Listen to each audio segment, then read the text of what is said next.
Hello, everybody. First off, let me say that I'm sorry for not having gameplay of The Walking Dead. Not only would that spoil pretty much every second of gameplay, but it would also, I can't record gameplay on my Xbox One right now because of Upload Studio is actually not working, which sucks. It really does suck a lot. But, yeah, so I have to use this on my PS4, which is the only real game I can record on here that isn't just gonna be, Until Dawn or something like that. And this game, I do have it not installed right now, as you can see, but it's better than me just standing there talking into a black screen. So without further ado, let's go ahead and get on with the review. So, The Walking Dead Season 3, it's been a long time coming. I'm a little late to this review, I must admit. I had to go back and replay through Season 2, as I had just got the money to go buy it. And Season 2 and 1 are both amazing games, or game, I guess you could say. I love them both to death, and I think they're fantastic. But Season 3 really kicks it off. By far, this is the best Episode 1 out of the entire series so far. Season 1, Episode 1, Season 2, Episode 1, it fantastic. Same with Episode 2. Episode 2 is fantastic. I can't even explain to you guys how amazing this has been so far. I think they have done a fantastic job. I'm really happy they used the new engine. If you guys do not know, The Walking Dead Season 3 is on a new engine. So you will see definitely an upgrade in the graphical power of it. And that's really nice to see. But I do have some complaints about that as well.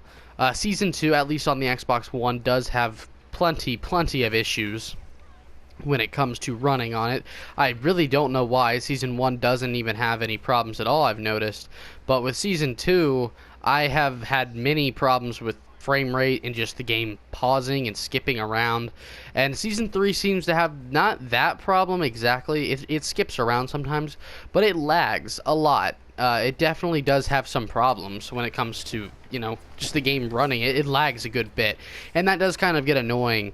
And, it takes you out of the experience a little bit sometimes, but like I said, it's not the biggest deal in the world, and I would say the only real problems I have with Season 3 are technical issues. For example, the new engine, while it does look beautiful, there are a lot of clipping issues in terms of their facial animations, which are improved, of course, but you can see the lines on their faces move, and I don't know if that was intentional or not, but sometimes it does kind of bother me to see that.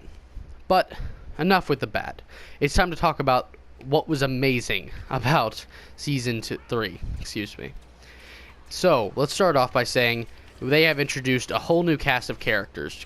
All sorts of new people we can come to get and love. And so far, I have to say they've done a great job with the characters. They are amazing. They really are. I did not expect them to be something this good. I thought they were just going to be throwaway characters, and I was just excited to see Clementine again. But no, Javier and his family are great so far. They're really interesting characters. They've got many layers and complex character arcs. You're heavily invested in them. I did not expect to be as invested in the characters as I am, but I have found myself loving these characters time and time again with the events that have unfolded so far within the first 2 episodes.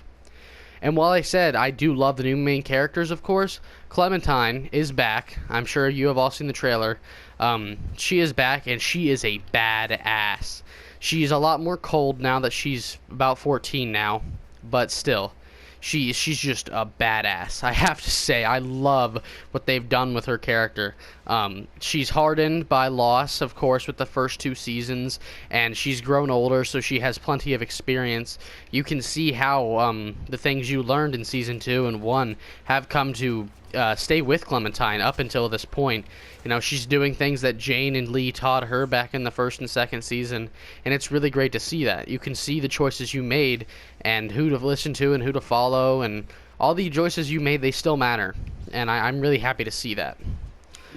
So that was really nice to see. Clementine, like I said, is back. She's really the only familiar face you'll see in the first 2 episodes. I hope it's not spoiling anything, but that's another complaint I guess I could have with the story, is that while it does tell you some bits of what has happened, there are a lot of empty gaps between the 3 years that have gone by from Season 2 to Season 3. And I would like to know what happened to some of the people from season, 3 that we never got to see their end. And, we may never see them. But there are some that do deserve to have their character arcs wrapped up. People like whoever you ended up with at the end of Season 3. And there are flashbacks, which do give you hints and little clues as to what is going on. But they still are, for the most part, focusing on what happens to Clem and AJ. And if you haven't paid attention to Season 1 and 2, I don't know why you're watching this review, but I am going to talk about their endings a little bit from here on out. I've tried to keep it as spoiler-free as I can for Season 1 and 2, but I will talk about them just a tiny bit. Nothing important, because I won't give away the big endings, but just watch out, okay? Anyways, so yeah, I would like to see more of the characters that we never got to see their story arcs finished up. And let's talk about the new engine a little bit, and it's perks, because it has a lot of perks. They can render a lot more now with this new engine. There's a lot more going on. There's a lot more action sequences, and that's one thing I can appreciate very much. There are all sorts of new weapons. It's not just simple pistol number 1 and simple pistol number 2. It's not just rifle A and rifle B with shotgun occasionally. They really only ever used one gun and one rifle in Season 1, and even 2 for that matter. It was pretty much everything the same. You had like a Glock and an M9, and then like a standard hunting rifle, and then eventually they got to AKs. But even then, it was just something simple. It's nice to see something new, just variety. The world is definitely more weathered. It is, almost 6 years after the apocalypse. And that's definitely something interesting to see, that the world is evolving, and the zombies, they are decaying more and more. You will notice as you're playing that the zombies, as with the show and with other things like it, the zombies are degrading. They're not just fresh zombies anymore. The old ones that are still around, they're degrading, and that is realistic. That's nice to see that they care, and that they're keeping up with how the world should look and how it should play and act. That's something I really liked, is how they really cared about the environment and made it seem realistic. Communities have formed. There are all sorts of factions and people that are still alive. Things are better, but yet things are still worse. Of course, it is the zombie apocalypse after all. Like Batman, it looks beautiful.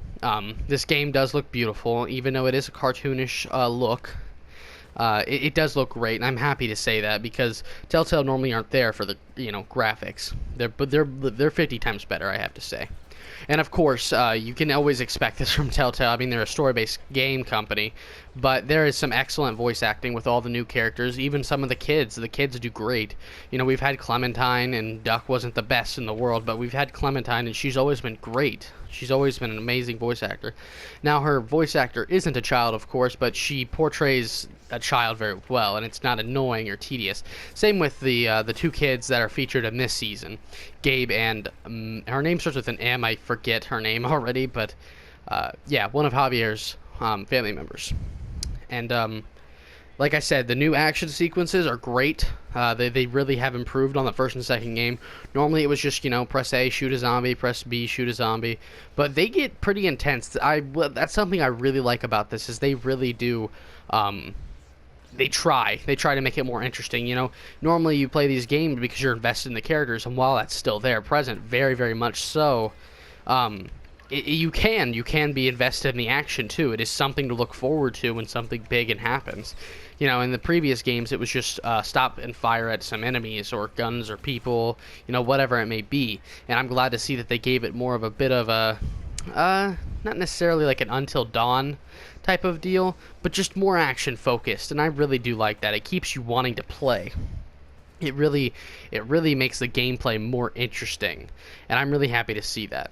Like I said, the new mechanics, they really make the periods when you're walking around looking for things different and fun. They aren't just, walk around, let's find the piece of the puzzle and get over with, so I can continue the story. It's actually kind of fun sometimes when you have to figure stuff out.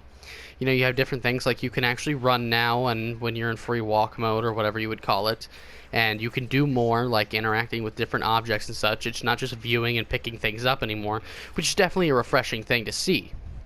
And like I said earlier, the flashbacks are fantastic. They keep them paced very, very well, and it's nice that they're actually trying with that, so that way we can see the gaps filled in. And I would like to see more of them, just to see what happens to the other characters, but it's not a big deal.